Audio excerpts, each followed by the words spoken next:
В Ираке есть плотина, ниже которой живут миллионы людей, и держится она на породе, которая растворяется в воде почти как сахар. Практически без остановки бригады инженеров закачивают в ее основание тонны цементного раствора, просто чтобы она не растворилась под собственным весом. По одному из худших сценариев, опубликованных американскими военными инженерами в 2016 году, без своевременной эвакуации число погибших в зоне затопления вдоль Тигра могло бы исчисляться сотнями тысяч человек, а по самым мрачным оценкам того же документа счет может идти и на миллион с лишним. Это не единственное сооружение на планете, которое стоит вопреки логике инженерии. Сегодня разберем 7 плотин, каждая из которых по массе, по геологии или по самой физике собственной конструкции должна была быть невозможной, но стоит и держит воду прямо сейчас. Начнем с пустыни Невады, где бетон в буквальном смысле пришлось замораживать, чтобы он вообще застыл. Плотина Хувера стоит в каньоне Блэк Каньон на границе Невады и Аризоны, перекрывая реку Колорадо. Строительство завершили в 1935 году, на 2 года раньше графика, в разгар Великой депрессии, когда десятки тысяч рабочих готовы были ехать в раскаленную пустыню за любой работой. Сама цифра плотины звучит абстрактно, пока не разложить ее на составляющие. В тело сооружения залито около 3,3 миллиона кубических метров бетона. Этого объема хватило бы, чтобы построить двухполосное шоссе от Сан-Франциско до Нью-Йорка. Но инженеры столкнулись с проблемой, которую не решает никакая арматура. Бетон при затвердевании выделяет тепло гидратации, химическую реакцию, в ходе которой цемент разогревается изнутри.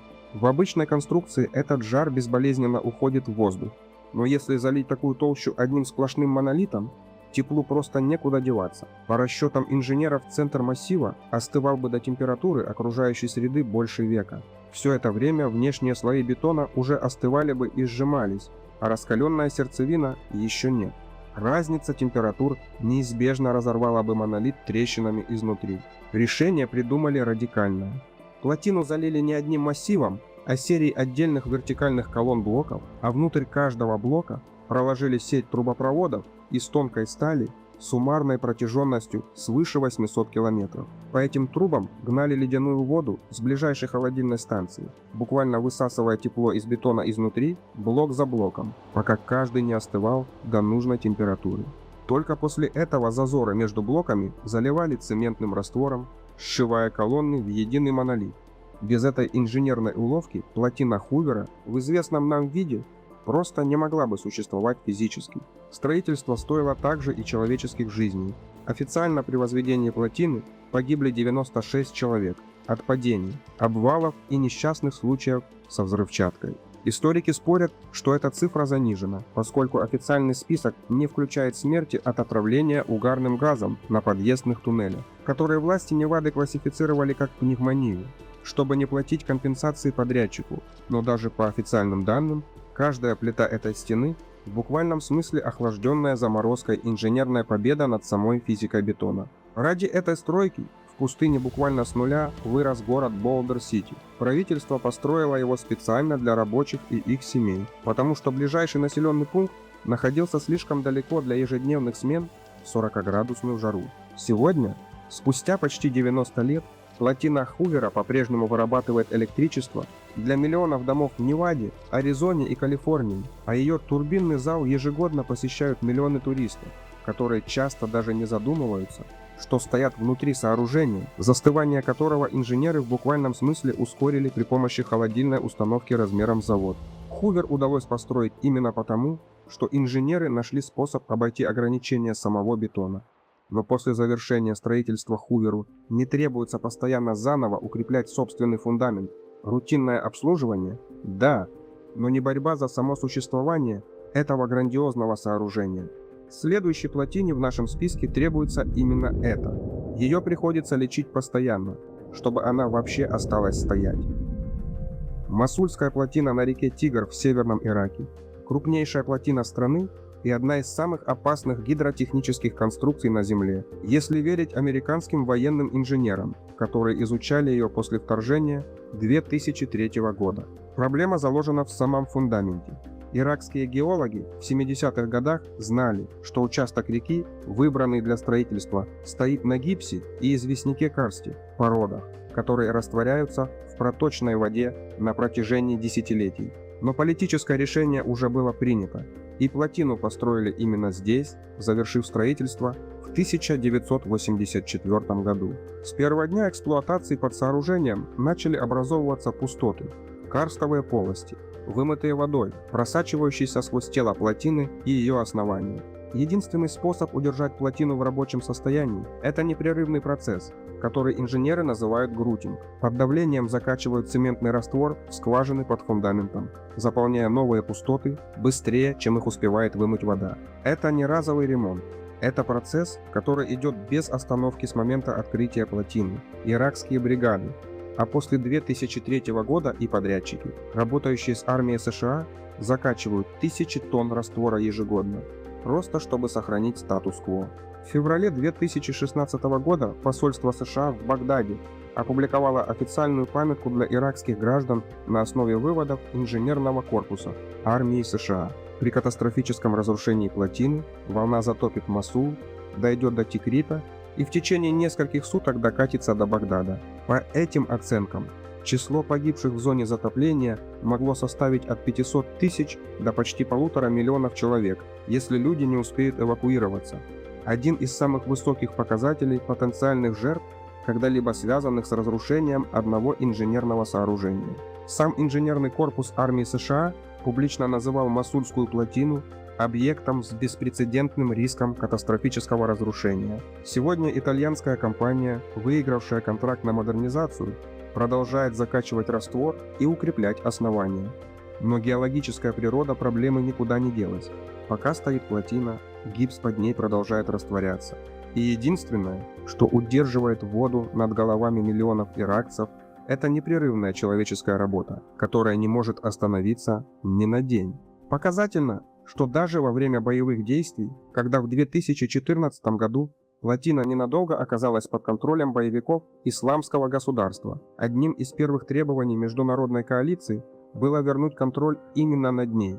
Не из-за стратегической ценности гидроэнергетики, а потому что риск обрушения при отсутствии планового грутинга оценивался как прямая угроза сотням тысяч жизней ниже по течению. Мосульская плотина держится не столько на инженерии в привычном смысле, сколько на дисциплине бесконечного ремонта, который нельзя прерывать ни при какой политической обстановке. От плотины, которую нужно каждый день лечить, перейдем к плотине, которую инженеры намеренно сделали настолько тонкой, что она выглядит почти неправдоподобно. Плотина Сяовань стоит в горах провинции Юньнань на реке Ланьцанзан. Так в Китае называют верхнее течение Меконга, одной из главных рек Юго-Восточной Азии. Это лишь одна ступень из целого каскада плотин, которые Китай построил на этом участке реки, но по инженерному облику Сяовань выделяется даже на фоне остальных. Сяовань – арочная плотина высотой 292 метра, вторая по высоте арочная плотина в мире после китайской же Цзиньпин-И. Арочная схема работает иначе, чем привычная гравитационная плотина. Вместо того, чтобы просто давить массой бетона вниз, изогнутая стена передает напор воды по дуге в скальные берега каньона, как свод моста передает вес на опоры. Это позволяет строить конструкцию значительно тоньше, чем классическая плотина того же объема водохранилища. У гребня толщина стены всего 13 метров, при том, что сооружение растянулось в длину на 902 метра. На фоне гор она выглядит почти невесомой, как натянутый парус, а не массивная стена. За этим парусом удерживается водохранилище объемом свыше 15 кубических километров воды, из которых около 10 кубических километров рабочий, активно используемый объем. Это давление в миллиарды тонн воды, приходящееся на изогнутую бетонную стену, стоящую в одном из самых сейсмически активных регионов Китая. Инженеры, проектировавшие Сяовань, годами вели расчеты напряжений в окружающих скальных породах, потому что любая арочная плотина настолько же надежна, насколько надежны берега каньона, в который она упирается. Трещина в скале способна свести на нет всю точность бетонной геометрии. Именно поэтому на плотине с момента ее достройки в 2010 году ведется постоянный мониторинг деформаций арки. Десятки датчиков монтированы прямо в бетон и в окружающую скалу, фиксируя малейшие смещения конструкции под сезонными колебаниями уровня воды температуры и, что особенно важно для Юнани, слабых подземных толчков. Любая арочная плотина такой высоты по сути живет в состоянии управляемого напряжения. Стена чуть прогибается и распрямляется в зависимости от нагрузки. И именно эта контролируемая гибкость, а не абсолютная жесткость, позволяет тонкой дуге Сиавани выдерживать давление 15 миллиардов тонн воды десятилетиями. От тонкой как парус дуги в горах Юняни перейдем к плотине, которую построили не вопреки холоду, а буквально с помощью него. Поселок Чернышевский в Якутии, река Вилюй. Здесь стоит первая в мире гидроэлектростанция, построенная прямо на толще вечной мерзлоты, грунта, который не оттаивает круглый год на глубину в сотни метров.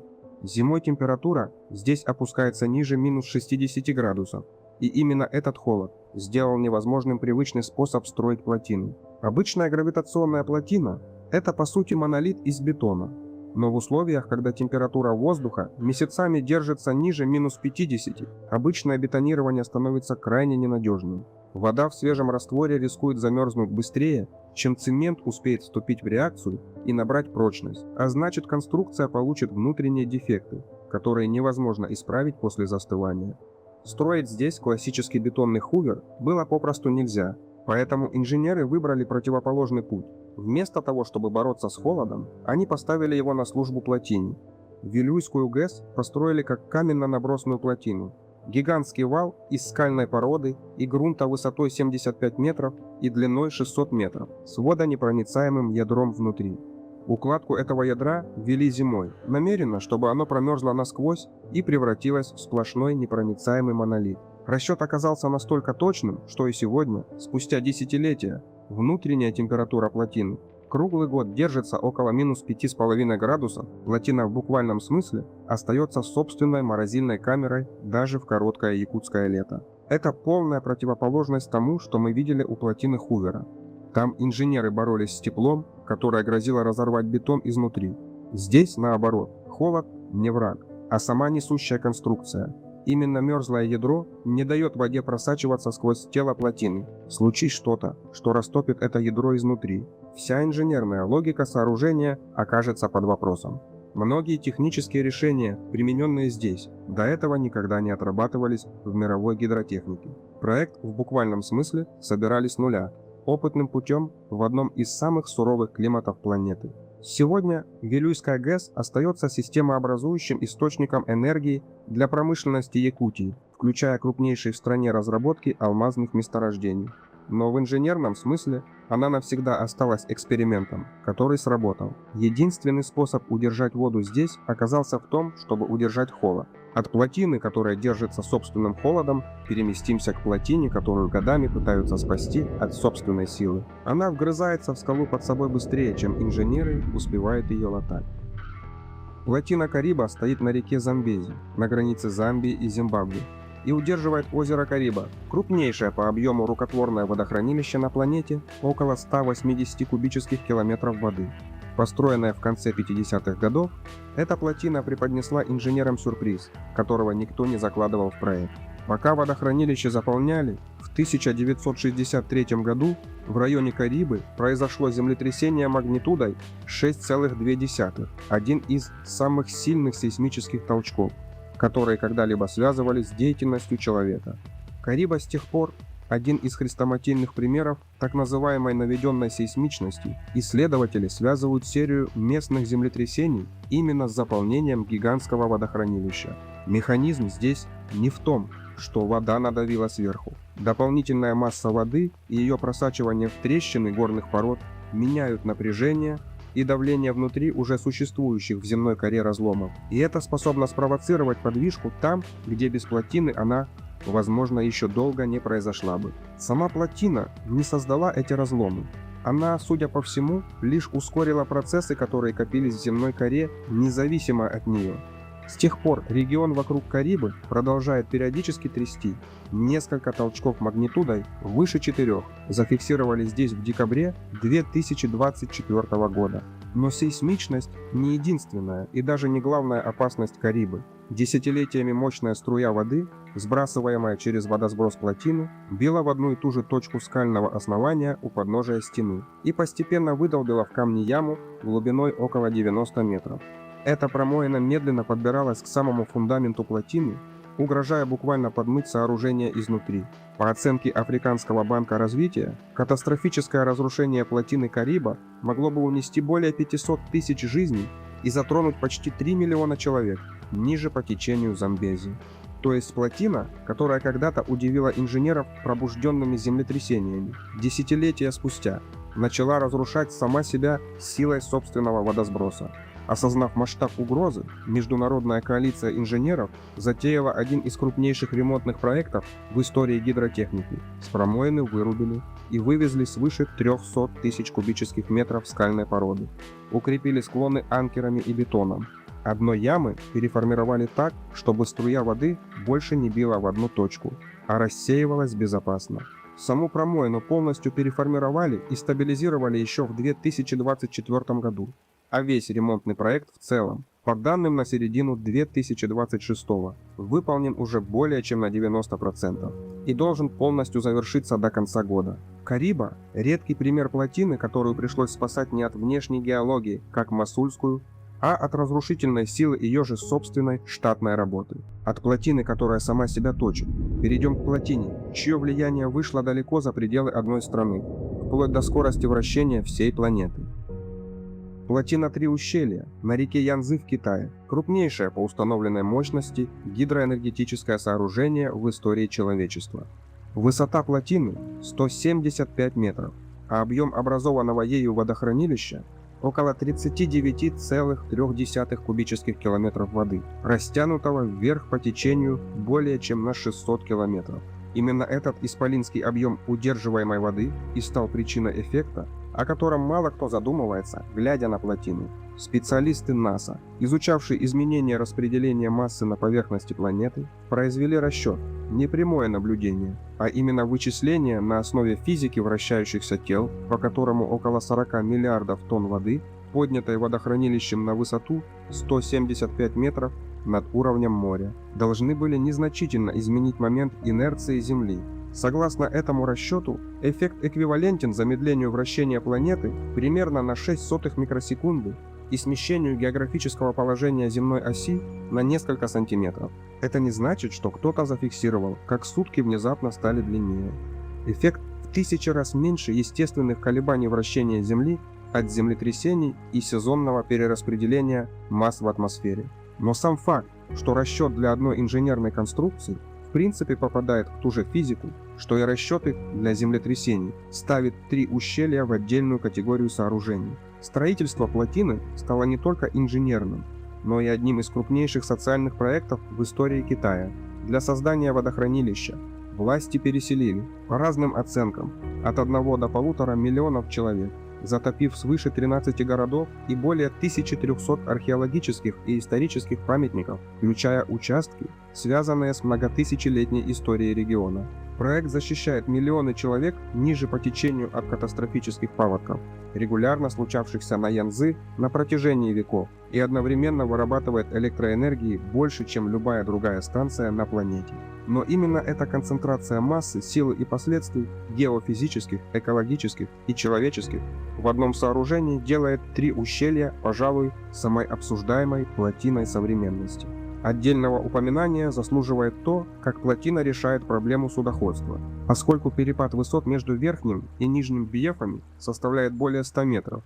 Для судов построили пятиступенчатую систему шлюзов, прохождение которой занимает несколько часов, а рядом с ней отдельный судоподъемник, способный поднимать целые корабли водоизмещением в 3000 тонн на специальной платформе, будто гигантский лифт для кораблей. Ни одна другая плотина в мире не решает задачу подъема судов в таком масштабе. Мы рассмотрели плотины, которые давят массы, растворяются в собственном основании, своим изгибом бросают вызов физике и меняют скорость вращения планеты. Но чтобы понять, что вообще способна сделать вода, когда инженерия оказывается бессильна не перед плотиной, а перед горой рядом с ней, нужно вернуться на 50 с лишним лет назад, в итальянские Альпы. Плотина Ваянт стоит в узком ущелье на севере Италии, в предгорьях Альп. и на момент постройки в 1960 году была одной из самых высоких арочных плотин в мире. Тонкая, элегантная бетонная дуга высотой более 260 метров. Инженерно она была рассчитана образцово. Тело плотины действительно выдержало то, что случилось дальше, и стоит на своем месте по сей день. Проблема оказалась не в бетоне, а в горе Ток, нависавшей над водохранилищем. Геологи еще во время проектирования отмечали признаки древнего оползня и нестабильности склона. Но строительство продолжили, а водохранилище начали постепенно заполнять. Склон горы Ток был устроен сложнее, чем предполагали изначальные изыскания. Под ним залегал слой пород, по которому вся масса горы могла скользить как единое целое. Подъем и последующие колебания уровня воды в водохранилище повышали давление внутри этого слоя и год за годом снижали устойчивость и без того подвижного склона. 9 октября 1963 года поздним вечером склон горы Ток обрушился целиком. Около 260 миллионов кубических метров скальной породы и грунта всего за 30-40 секунд сползли в водохранилище. Такой объем и скорость обрушения породили волну огромной силы. Оценки ее высоты в разных исследованиях расходятся от примерно 100 до 250 метров над уровнем гребня плотины, но в любом случае вода перехлестнула через саму плотину сплошным валом, будто ее вообще не было на пути потока. Вода обрушилась на долину ниже по течению за считанные минуты. Городок Лангарони и несколько соседних поселков были уничтожены почти мгновенно. Официальное число погибших составило почти 1917 человек.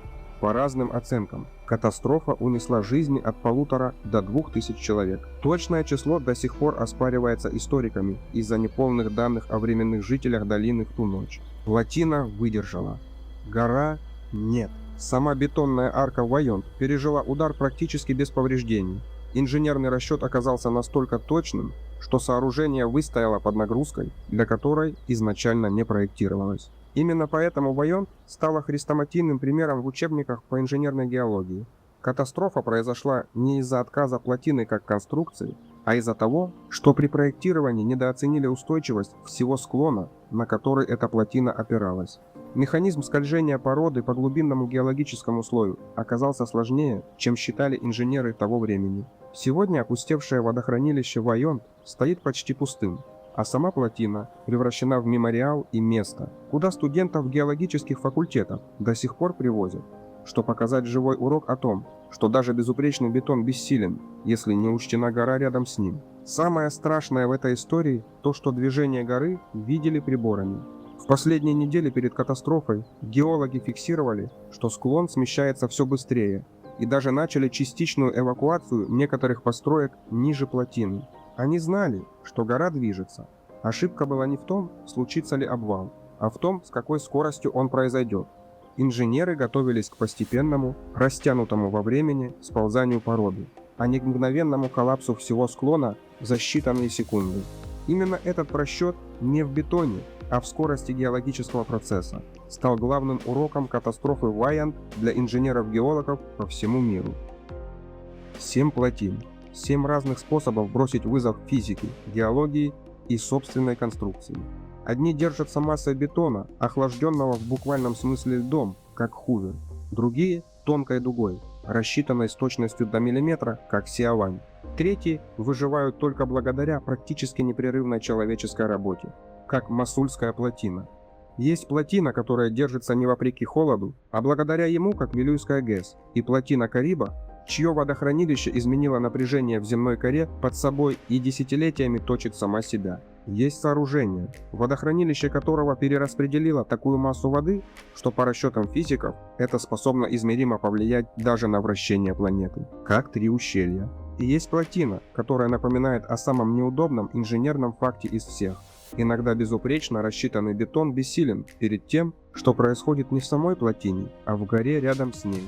Вайонт выстояла в ночь, когда погибли почти 2000 человек, но эта победа бетона над давлением воды не спасла ни одного жителя долины внизу.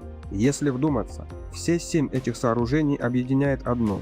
За каждой цифрой миллионами кубометров бетона, миллиардами тонн воды, микросекундами замедления планеты стоит решение конкретных людей строить там, где природа явно не хотела, чтобы что-то стояло. Иногда это решение оборачивается инженерным триумфом на десятилетия вперед, а иногда уроком, который пишут кровью в учебниках геологии. Какая плотина оказала на вас самое сильное впечатление? Напишите в комментариях. Спасибо, что досмотрели до конца. Если вам понравилось видео, ставьте лайк и подписывайтесь на канал, чтобы не пропускать наши будущие ролики.